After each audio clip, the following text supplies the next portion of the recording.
Donc, bonsoir à tous. Donc, je vais vous présenter rapidement, donc, un peu en complément de ce qu'ont raconté Catherine et Sébastien, donc le chantier qu'on a réalisé. Donc, au démarrage,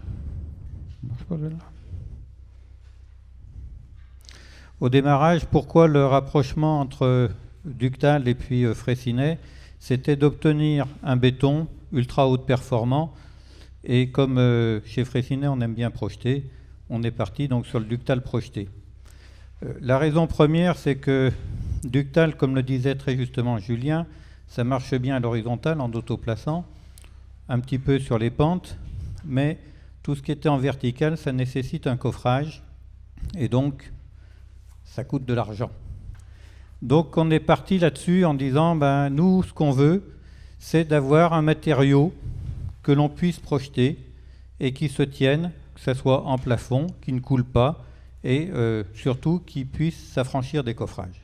C'était la raison première de notre rapprochement avec l'équipe Ductal pour développer ce merveilleux matériau et arriver à le faire. On avait quand même quelques exigences, c'est-à-dire qu'il fallait que ce soit un matériau qui soit surtout à haut seuil de cisaillement pour pouvoir tenir en plafond, qu'on puisse travailler de 5 degrés à 35 degrés, donc ça on a réussi. C'est un matériau qui est un petit peu cher, donc très peu de pertes. Ce qu'on souhaitait, c'est moins de 10%, c'est à peu près ce qu'on a. Et puis surtout pouvoir travailler en gros à 60 mètres de la machine au minimum, puisque dans les conditions de chantier, il faut pouvoir projeter à 60 mètres, ce qu'on fait couramment en voie mouillée, mais avec ce matériau, c'était aussi un challenge. Et puis, bien entendu, pouvoir projeter au plafond. Et comme le disait très justement Sébastien, c'est d'avoir un matériau où les fibres soient dans un même plan, de façon à remplir toutes ces fonctions. Et à la fin, pour faire plaisir au maître d'ouvrage, qu'on puisse soit le régler, soit le talocher. Donc ça, c'était les exigences du début. On a commencé donc avec l'équipe Ductal à mettre au point le matériau. Donc ça a été des changements de formule, de nombreux essais, et tout ça, comme l'expliquait Sébastien, pour rester au plus près des normes BFUP, la 18470 et la 18710. Donc ça, a été le premier démarrage. Ensuite, comment malaxer ce matériau? Donc, dans un premier temps, on a modifié des malaxeurs du commerce, mais surtout, l'important, c'était de savoir comment être sûr que ce matériau puisse être projeté, donc pompé, projeté et tenir en plafond. Donc, on a défini des essais qui sont complètement internes pour pouvoir mesurer la thixotropie du matériau et ensuite, après introduction des fibres, de vérifier. Donc on s'est donné des critères de vérification pour être sûr que ce matériau puisse être pompé. Donc ça a été le premier gros travail des années fin 2016, début 2017, pour arriver à obtenir un matériau, donc c'est un chewing-gum très compact, très dur à projeter, et donc derrière, d'arriver finalement à le projeter dans toutes les conditions. Et ici, c'est un exemple. Donc c'était sur la buse d'essai que nous avions à Chaponneau pour pouvoir vérifier que ça fonctionnait. Sébastien et Catherine ont parlé de la carte d'identité du matériau. Donc aujourd'hui, on peut afficher cette carte d'identité avec les gens de Lafarge, avec l'équipe Ductal. Suite à tous les essais qui ont été pratiqués, on peut aujourd'hui s'engager sur cette carte d'identité. Donc avec 2% de fibres métalliques, ce qui fait 150 kg, c'est ça? 150 kg de fibres au mètre cube. Donc ce qui est quand même non négligeable. Donc on en est là. On a donc depuis fin 2016, mai 2016, sur les premiers essais, et donc arrivé en novembre 2017, suite à toute la série d'essais, on dit qu'aujourd'hui, la formule est validée, le procédé est validé, le matériel, même si aujourd'hui il est encore, je dirais, un peu artisanal, Aujourd'hui, le matériel et surtout les modes de fabrication sont validés. Donc ça fonctionne. Catherine a parlé du CIRR. Donc oui, on a travaillé très étroitement avec le CETU pour le développement de ce procédé. C'est vrai qu'ils nous ont très souvent poussé dans nos retranchements, et notamment quand il a fallu déformer les buses. Mais pourquoi en arriver là? Véronique le disait tout à l'heure, il y a énormément de buses en France qui ont entre 50 et 70 ans. Et c'est un problème pour bon nombre de gestionnaires. Et quand on regarde, il y a un peu plus de 1000 buses, ne serait-ce que dans le domaine routier national. Et un certain nombre sont quand même dans un état avancé. Et donc si on fait le calcul de toutes les buses sur le domaine routier national, sur le domaine concédé ou dans les communes, le marché est énorme.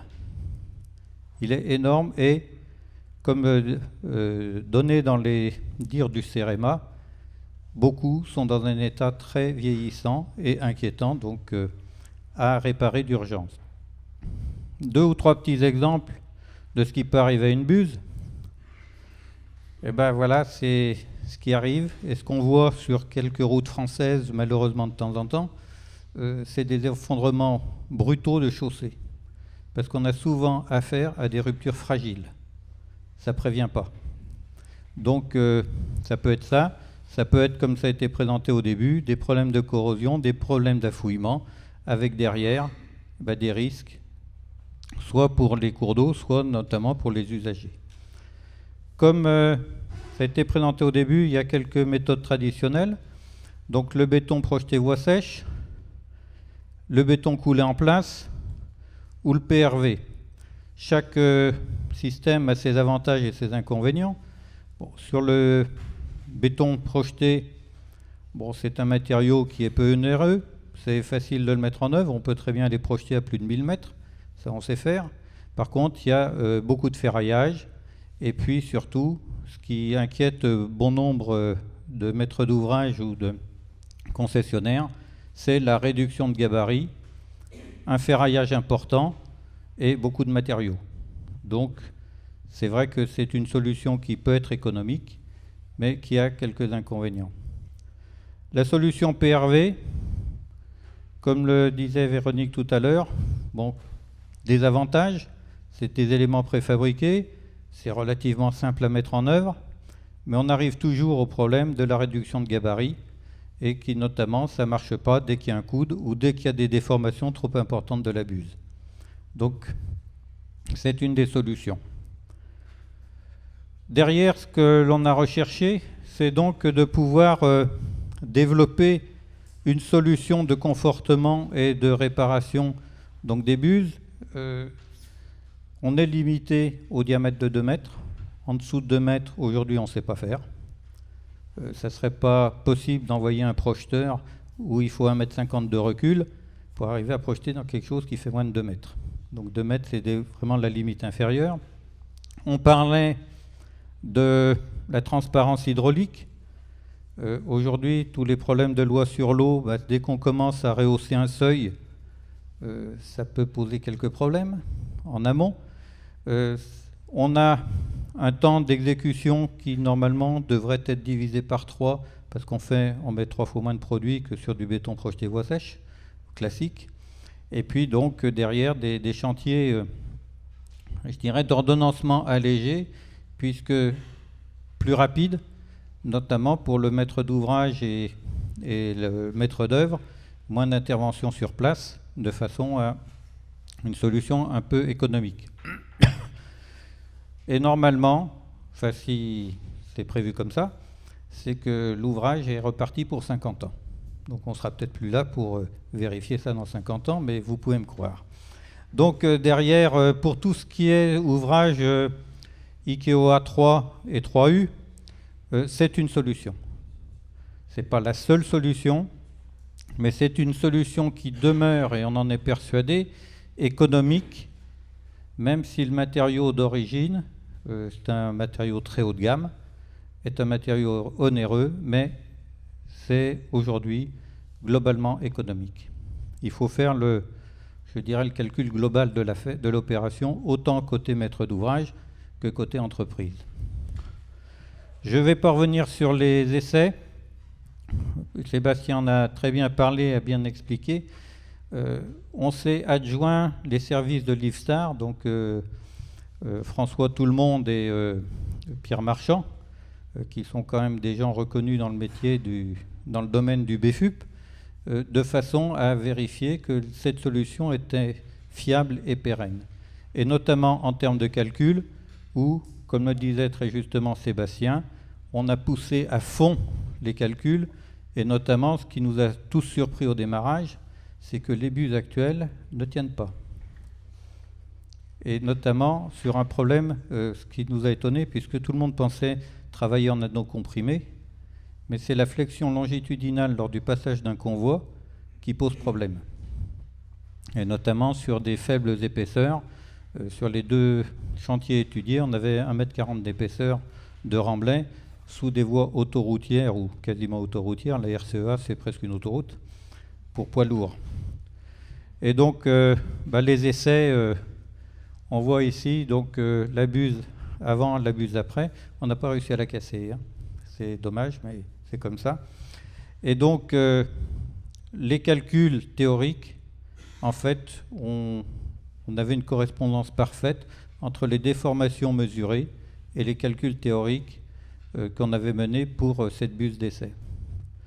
Donc les limites, je parle toujours donc de l'épaisseur. Donc épaisseur minimum, normalement c'est 1,40 m. On nous pose la question, on en a une pour c'est ASF dans le sud. Ils avaient 80 cm sous l'autoroute A9. Là, ça passe pas. Ça passe pas. Mais bon, c'est comme ça. Donc, des préconisations, faire des sondages géotechniques aux alentours de la buse, vérifier quand même la nature du remblai, et puis vérifier l'épaisseur, vérifier la géométrie. Donc, il faut d'avoir des sols supérieurs à 20 MPa, et, je me répète, une ouverture supérieure à 2 mètres. La buse d'essai, Julien Cabu, la buse premier chantier expérimental, en parlera un peu plus. Donc c'est une buse arche de 3,70 m de portée et 3,20 m de flèche, sur une longueur d'en gros 18 mètres, une petite vingtaine de mètres. Et c'était une buse Armco qui était donc classée IKEA 3U à l'époque. Donc les calculs ont été menés donc, par la direction technique de Freycinet, et donc pour arriver à définir une épaisseur finale de BFUP en tête d'onde de 30 mm. Donc un problème de gabarit, c'était un passage agricole où on voyait déjà que le paysan du coin frottait allègrement les bords de la buse. Donc si on lui mettait 15 cm de béton, il aurait fallu peut-être dégonfler les pneus du tracteur pour pouvoir passer. Mais ça ne s'est pas fait. Donc ça a fonctionné. Donc on arrivait avec une équipe dédiée à faire le malaxage, avec le pompage, la projection. Donc tout ça s'est bien déroulé, globalement. Le nettoyage de la buse, il suffit d'un bon hydrosablage au démarrage. Un radier en béton armé, c'est quand même plus facile et plus économique. Et puis derrière, donc juste un peu de ferraillage entre plots et la projection de BFUP en 2 passes. Aujourd'hui, le matériel est encore un matériel, je dirais, issu du matériel public, donc modifié, que ce soit la pompe ou le malaxeur. Donc aujourd'hui, ça fonctionne. Ça permet de projeter, donc en gros, 4 anneaux par jour, ce qui faisait à peu près 6 Big Bang dans la journée avec ce matériel de démarrage. Donc tout ça, ça fonctionnait. Et derrière, le lissage des pieds droits sur une hauteur à peu près de 2 mètres. Il est inutile, on en parlera un petit peu après sur les surépaisseurs de projection, il est inutile en plafond d'enlever un matériau noble alors qu'il est en place. Donc voilà ce qui s'est fait sur cette buse avec quelques vues finales de la buse et de l'état de surface. Et surtout derrière tout ce qui est essai, Donc les essais de contrôle, donc le CEREMA en reparlera un petit peu plus, mais on a retrouvé les caractéristiques mécaniques des essais faits lors de la mise au point du projet. Donc avec à 28 jours, on est monté jusqu'à 172 MPa. Dans la cour, on a eu 240 une fois, mais voilà, là on était au-dessus. Et surtout en termes de flexion, puisque le problème de cette buse à faible hauteur de remblai, c'était la flexion longitudinale de la buse. Donc on était au-dessus des 6 MPa qui étaient prévus. Donc voilà cette buse sur une première mondiale. C'est la première fois qu'il a été projeté du BFUP dans le monde. Et donc ça a bien fonctionné. Juste un petit mot pour les ouvrages qui sont IKEA 2E. On a un nouveau développement en cours. Alors, il n'est pas encore dans le CI2R, mais il va venir sur, je dirais, ce qu'on appelle les FreeSystem, qui sont des systèmes de confortement des buses métalliques en travaillant en anneaux comprimés. Donc là, on ne regarde pas le problème longitudinal. Donc avec uniquement la mise en place de tubes métalliques dans la buse que l'on va précomprimer de façon à reprendre les efforts de terrain et donc pouvoir conforter une buse pendant un temps limité. Bon, on sait très bien que le provisoire dure très longtemps, mais voilà, donc un temps provisoire. Et aujourd'hui, il y a eu 3 chantiers qui ont été faits dans le sud de la France qui permettent, donc là c'est sur des concessions autoroutières, qui permettent de conforter temporairement pour 20 ans quelques buses. Voilà, on remercie vivement donc l'équipe d'UCTAL, mais aussi le CETU qui nous a poussé et qui nous a aidé à avancer, l'IFSTAR et puis bien entendu la DIR 113 et le CEREMA qui ont participé à ce premier chantier où de temps en temps on a transpiré un petit peu quand même. Voilà, je vous remercie.